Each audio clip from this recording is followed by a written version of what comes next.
Peace. Hello and good evening, honorable viewers. We are so glad to have you back, and we are also glad to be back on air this evening.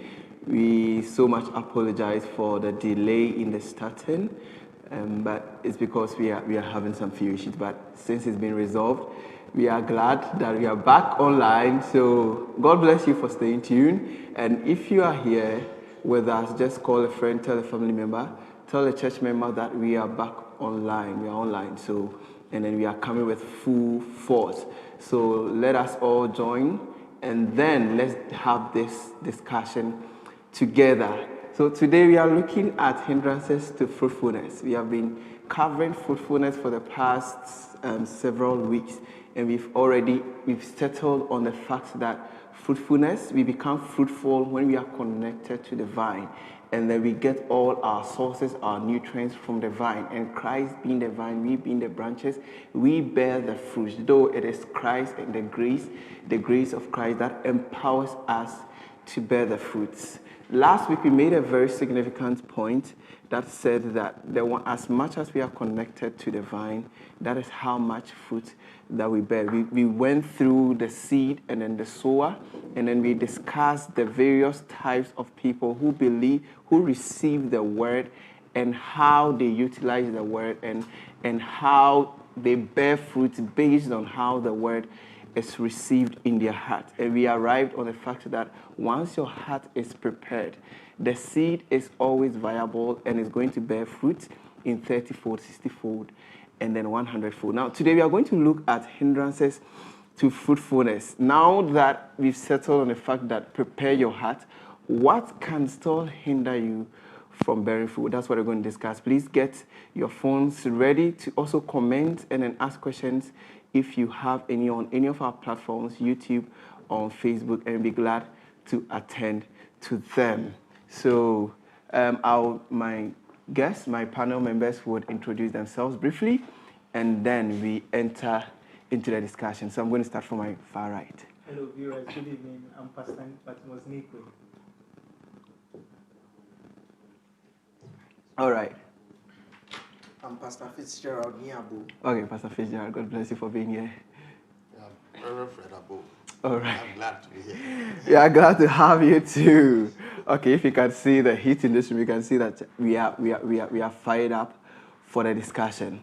Okay, so without much ado, I'm going to start with Daddy, as I usually do, Reverend Fred Abo, because of the weight of today's discussion. Reverend Fred, today we are going to talk about hindrances to fruitfulness, and much of our discussion is going to be based on Job, the book of Job, and Job's experiences. But before we go to the time that Satan was found in the presence of God, can you give us a backdrop of Job's story, who he was, and then you can also give us an overview of today's discussion? Thank you, David. Job, the book of Job speaks about a man whose write-up, according to history, was probably one of the earliest writings in the scriptures. Okay. Some historical records actually believe that even Job was some of the first to be written. Wow. Yes, but that's not the essence. That's not the essence of why we are here. But at least the good fact. Yeah, and some also say that Job probably lived.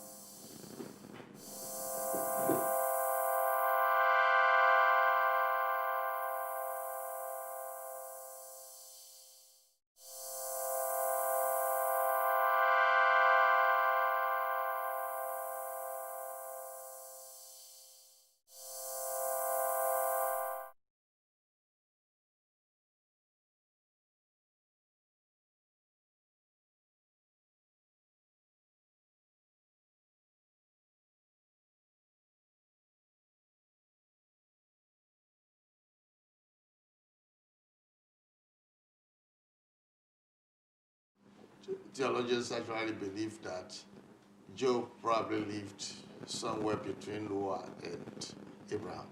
Interesting. Yes, yes. Interesting. Yes. So So he definitely lived before the law, the introduction of the law, whatever, way whatever before. it is, he lived quite, he was one of the earliest to have lived. Interesting. And to have such remarkable descriptions coming from the Lord, from Yahweh, concerning Job was quite interesting. Of course. For when you see the introduction of Job, Job was introduced as a very rich man, 7 sons, with all three the- daughters, and he had so many things: And cattle, livestock, sheep, yeah. oxen, And servants. camels, servants. He was an extremely rich man. He was the richest man in the whole of the East. Wow. Yeah. So we see Job being introduced to us in a certain fashion. And one interesting thing that captured my imagination about the book of Job was when God said that Job is an upright man. He was someone who actually was like blameless. Like, in summary, if I want to capture the description that God gave about Job, when God was introducing Job, he actually introduced him to our adversary, Satan. That's Satan was also interesting. present Yeah. before the presence of the Lord. And I'll try to explain why he was around and what business he had doing there. And you will understand that God is God. The more I read the story of Job, the more I understand that God is God. It's God. Yeah.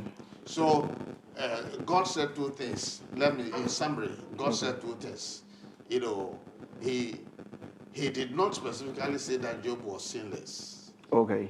Because if you want to trace it to fallen man, all men fell. We all fell through Adam. And since Job came out of Adam, he definitely must not be sinless. But for somebody to be sinless, it depends upon upon what God declares about the person. Okay. And so, but God said he was blameless. And so the description of God had two dimensions. One was vertical, another was horizontal. Okay. And in both sides, Job was exonerated. And when it comes to the vertical relationship, it's talking about sinfulness or sinlessness. That's between Job and God. And once God declared him as upright, he was upright. Exactly. Yes, because what God declares is final. Sure. And so I was even surprised that Satan was trying to dispute what God had said concerning a man. Because when God says something about a man, it's final. It means it's final. Yes. And it's one of the things that we must learn not to repeat. Mistakes that we must learn not to repeat. That once God has said something in his word, we must never question it. That's one of the things that landed man in trouble was straight from the Garden of Eden. Yeah. Yeah. What God had said, Satan questioned it. Yeah. And then man decided to side with Satan's man word. accepted it. And man also questioned the word. Whenever we begin to question God's word, that's the beginning of trouble. That's true. And so it's one thing I would want to caution everyone who is a listener not to fall prey to. When God has said something,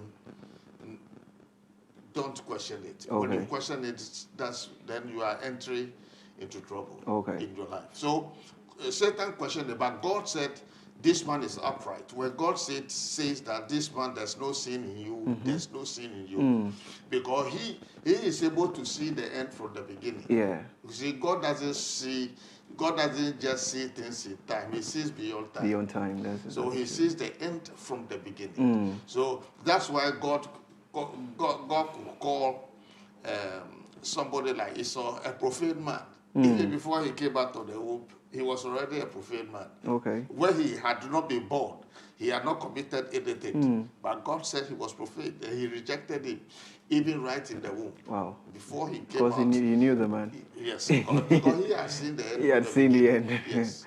That's true. Now, when you refer to Job chapter 1, the verse number 6, it says that it came to a time that the sons of God presented themselves to God. Okay. Now,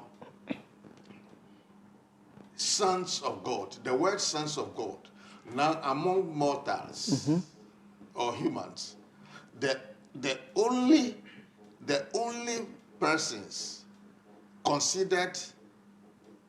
Now let me read it. Now there was a day when the sons of God came to present themselves before the Lord, and Satan also came among them. Verse 7. And the Lord said to Satan, "From where do you come?" So Satan answered the Lord and said, "From going to and fro on the earth, and from walking back and forth on it." Verse 8.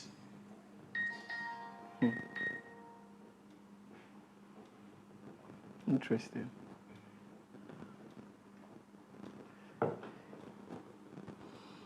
Then the Lord said to Satan, "Have you considered my servant Job, that there is none like him on the earth, a blameless and upright man, one who fears God and shuns evil?" Now, go back to verse 8. A blameless and upright man. Blameless and upright means he's sinless. But when God says you are upright, it means then that it's his words, once he has spoken on you, he has clothed you with his righteousness. Nobody can challenge it, because he is the one who has the marking scheme. So if he declares you upright, you are upright. Okay. No man or no mortal or no creature should be able to challenge what God. And when God says that Job was blameless, that was a horizontal description. Okay. It means even among men, people, among men, in matters of justice, and relationship with fellow man, Job there was no complaint. Nobody had anything against Job. He was blameless. Wow. You see, so there was this vertical and horizontal description about Job. Okay. Today, when we talk about grace, a lot of people, we have the vertical relationship.